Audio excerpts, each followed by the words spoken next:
जिस इंसान को उसकी गर्लफ्रेंड के पिता ने अपने बेटे की तरह 10 साल तक मशीन इंजीनियरिंग सिखाई, वही इंसान एक दिन तब सबको छोड़कर चला गया जब पूरा बाई ग्रुप दिवालिया होने की कगार पर खड़ा था।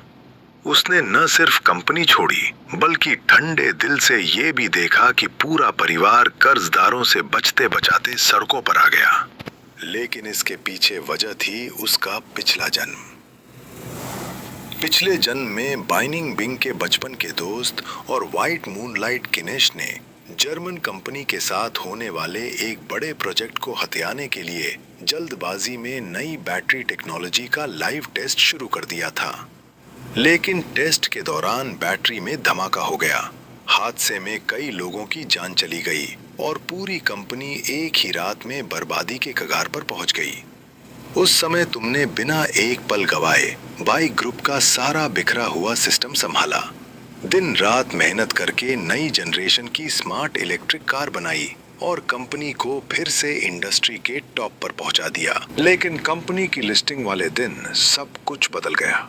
स्टेज पर घंटी बजने ही वाली थी कि तभी बाइंडिंग बिंग ने सबके सामने तुम पर आरोप लगा दिया कि तुमने किनशॉक की हत्या की है और उसकी टेक्नोलॉजी चुरा ली है।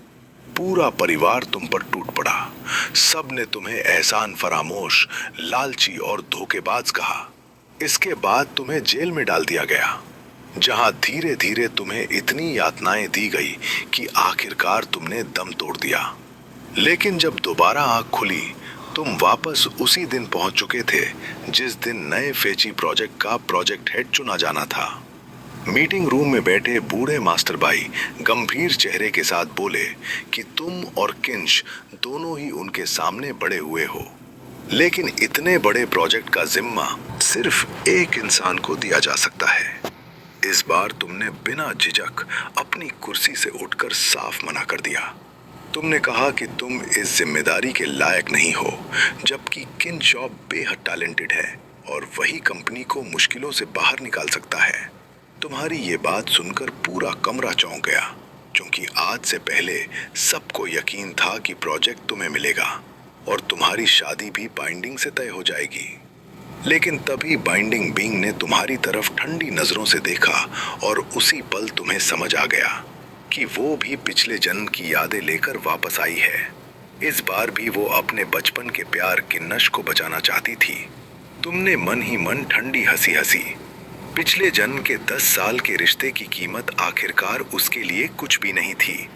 मीटिंग खत्म होते ही बाइंडिंग विंड तुरंत वहां से निकल गई, क्योंकि इसी समय किनशॉप अपनी खतरनाक बैटरी स्कीम टेस्ट कर रहा था। वही टेस्ट पिछले जन्म में उसकी मौत और पूरी कंपनी की तबाही का कारण बना था। लेकिन इस बार तुमने कुछ नहीं रोका। तुम अपने कमरे में लौटे, कुछ कपड़े पैक किए और एक हार्ड ड्राइव बैग में रख ली। उस ड्राइव में पूरे फेंचिंग प्रोजेक्ट का असली कोर डाटा और जर्मन कंपनी के साथ होने वाली तकनीकी डील की सारी जानकारी थी। अगली सुबह कंपनी की मेल आई। किंच को आधिकारिक तौर पर प्रोजेक्ट हेड बना दिया गया था। उसकी फोटो पूरे ऑफिस सिस्टम पर चमक रही थी। दोपहर के आसपास ऑफिस में जोरदार बहस शुरू हो गई।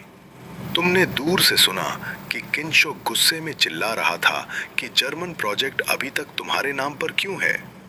बाइनिंग बिंग समझाने की कोशिश कर रही थी कि शुरुआती टेक्निकल बातचीत पूरी तरह तुमने संभाली थी, इसलिए अचानक नाम बदलना रिस्की होगा। लेकिन किंच जिद पर अड़ा रहा। कुछ देर बाद तुम्हें मास्टर बाई ने ऑफिस बुलाया। बूढ़े आदमी के चेहरे पर भारी थकान थी। उन्होंने माना कि इस बार तुम्हारे साथ गलत हुआ है। तुमने बिना बहस किए बैग से हार्ड ड्राइव निकाली और टेबल पर रख दी। उसमें प्रोजेक्ट की पूरी रिसर्च, डिजाइन, टेस्ट डेटा और जर्मन कंपनी की टेक्निकल फाइल्स मौजूद थी। बूढ़े आदमी के होंठ कांपे, लेकिन वो कुछ कह नहीं पाए। तुमने झुककर उन्हें धन्यवाद कहा। उसी वक्त बाई निंगिंग बिंग और किंशु कमरे में आ गए। किंशु तुरंत हार्ड ड्राइव उठाने पड़ा, लेकिन तुमने उसे रोक दिया। फिर जेब से एक और फाइल निकालकर उसके सामने रख दी। ये थी जर्मन कंपनी की सबसे अहम बैटरी सेफ्टी एग्रीमेंट फाइल। उसमें ऐसे सख्त नियम थे कि अगर एक भी टेस्ट फेल हुआ तो पूरी टेक्नोलॉजी लाइसेंस तुरंत रद्द हो सकती थी। तुमने शांत आवाज में कहा कि अगर उसकी तकनीक इतनी शानदार है तो ये स्टैंडर्ड पार करना उसके लिए मुश्किल नहीं होना चाहिए। असल में तुम जानते थे कि उसकी डिजाइन एक चलता फिरता टाइम बॉम्ब थी, लेकिन इस बार तुम किसी को बचाने वाले नहीं थे। तभी बाइनिंग बिंग ने ठंडे स्वर में कहा कि अब तुम्हारा बाई ग्रुप से कोई रिश्ता नहीं रहा। तुम जाने ही वाले थे कि किशु ने तुम्हें रोक लिया। उसने ताना मारते हुए कहा कि अगर तुम अब परिवार का हिस्सा नहीं हो तो तुम्हें यहाँ इस्तेमाल की गई हर चीज छोड़कर जानी होगी। तुमने सीधा बाइनिंग बिंग की तरफ देखा और पूछा, क्या ये भी उसी की मर्जी है?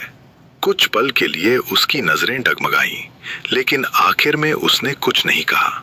उसकी खामोशी ही जवाब थी। ये देखकर बूढ़े मास्टर बाई गुस्से से कांप उठे।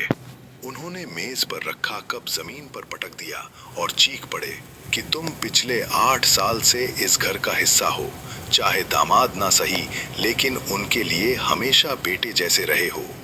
8 साल तक बाई ग्रुप के लिए अपनी जिंदगी खपा देने के बाद भी तुम्हें उसी कंपनी से ऐसे निकाला जा रहा था जैसे तुम कभी वहां के थे ही नहीं। जब मास्टर बाई गुस्से में किंशु को डांट रहे थे, तभी आखिरकार बाइनिंग बिंग ने पहली बार उसकी तरफदारी करते हुए कहा कि अगर कोई जा रहा है तो हिसाब भी साफ होना चाहिए ताकि बाद में कोई परेशानी ना हो। उसकी बात सुनकर तुम अचानक मुस्कुरा दिए।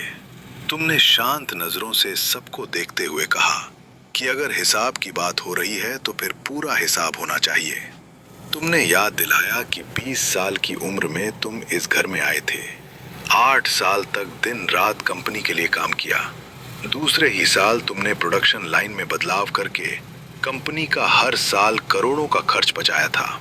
चौथे साल तुम्हारी बनाई चेसिस ट्यूनिंग स्कीम की वजह से कंपनी को सबसे बड़ा सरकारी ऑर्डर मिला था। तुम एक एक उपलब्धि गिनाते गए और हर बात के साथ बाइनिंग बिंग का चेहरा और ज्यादा सफेद पड़ता गया, क्योंकि वो जानती थी पिछले जन्म में यही सारी नींव थी जिसने बाद में कंपनी को बर्बादी से बचाया था। तुमने साफ कहा कि बाई ग्रुप ने तुम्हें 8 साल पाला, लेकिन बदले में तुमने भी अपनी पूरी जिंदगी झोंक दी। तुम्हारा एहसान और उनका एहसान अब बराबर हो चुका है। आज के बाद किसी पर किसी का कोई कर्ज नहीं रहेगा। लेकिन किंशो ताना मारते हुए हंस पड़ा। उसने तुम्हारी कार की चाबी, घड़ी और अपार्टमेंट का मजाक उड़ाते हुए कहा कि तुम्हारे पास जो कुछ भी है सब बाई ग्रुप का दिया हुआ है। तुमने उसकी बातों का जवाब नहीं दिया। तुमने उससे पूछा, क्या उसे वो वादा याद है जो तुमने तुम्हारे जन्मदिन पर तुम्हारे कान में फुसफुसा कर किया था? कुछ सेकंड की खामोशी के बाद उसने सिर्फ 2 शब्द कहे और फिर भूल गई। लेकिन वही 2 शब्द तुम्हारे सीने में किसी चाकू की तरह उतर गए। तुमने बिना कुछ कहे अपनी घड़ी उतारी और टेबल पर रख दी। मास्टर बाई तुम्हें रोकना चाहते थे, लेकिन तुमने उन्हें बीच में ही रोक दिया। तुमने कहा कि अगर नियम यही है तो वही सही। किंशो के चेहरे पर जीत की मुस्कान फैल गई। वहीं बाय निंगबिंग आखिरकार टूटती आवाज में बोली कि अब बस करो। लेकिन तुमने शांत स्वर में कहा कि आज के बाद तुम सिर्फ फंग युवान हो, बाय ग्रुप के होने वाले दामाद नहीं। तुम बैग उठाकर ऑफिस से बाहर निकल गए। बाहर पूरे ऑफिस के कर्मचारी तमाशा देख रहे थे। कंपनी के फोरम पर तुम्हारे निकाले जाने की खबर पहले ही वायरल हो चुकी थी। लोग ताने मार रहे थे कि आखिरकार घर जमाई को बाहर निकाल दिया गया। कुछ लोग कह रहे थे कि बिना बाइक रुक के तुम्हारी कोई औकात नहीं। तुमने किसी की तरफ नहीं देखा, बस भारी कदमों से बाहर निकलते गए। लेकिन जैसे ही तुम कंपनी के बाहर पहुंचे, एक काली रोल्स रॉयस फटम तुम्हारे सामने आकर रुकी। कार की खिड़की नीची हुई और अंदर बैठे गंभीर चेहरे वाले आदमी ने पूछा कि क्या तुम फंग युवान हो? फिर उसने बताया कि वो राष्ट्रीय ऑटोमोबाइल टेक्नोलॉजी रिसर्च इंस्टीट्यूट से आया है और उनके डायरेक्टर तुमसे मिलना चाहते हैं। तुम बिना सवाल किए कार में बैठ गए। कुछ देर बाद गाड़ी शहर के बाहर एक हाई सिक्योरिटी बिल्डिंग के सामने रुकी। वहां बड़े अक्षरों में लिखा था राष्ट्रीय ऑटोमोबाइल टेक्नोलॉजी रिसर्च इंस्टीट्यूट। अंदर तुम्हारी मुलाकात सफेद बालों वाले डायरेक्टर येतिया चेन से हुई। उन्होंने तुम्हारा स्वागत ऐसे किया जैसे देश किसी बहुत बड़े टैलेंट का इंतजार कर रहा हो। उन्होंने साफ कहा कि वह काफी समय से तुम्हारे काम पर नजर रखे हुए हैं।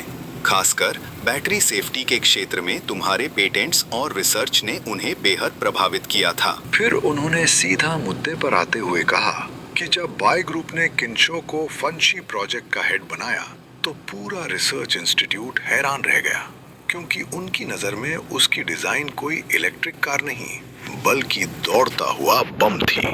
उसने परफॉर्मेंस और रेंज के चक्कर में बेसिक सेफ्टी तक कुर्बान कर दी थी। फिर ये त्यान चेन ने तुम्हारे सामने एक गोपनीय दस्तावेज रखा। वो जर्मन कंपनी की इंटरनल मेल थी। उसमें साफ लिखा था कि जर्मन कंपनी ने किंशो की टेक्नोलॉजी पर भरोसा खो दिया है। अब अंतिम सुरक्षा मूल्यांकन राष्ट्रीय खत्म कर दी जाएगी। तुम समझ गए कि इस बार वे ग्रुप की बर्बादी लगभग तय है। लेकिन तभी ये त्यान चेन ने तुम्हारी आंखों में देखते हुए कहा कि देश को तुम्हारी जरूरत है। उन्होंने बताया कि इंस्टीट्यूट एक नया प्रोजेक्ट शुरू करने जा रहा है, कोड नेम पांगू।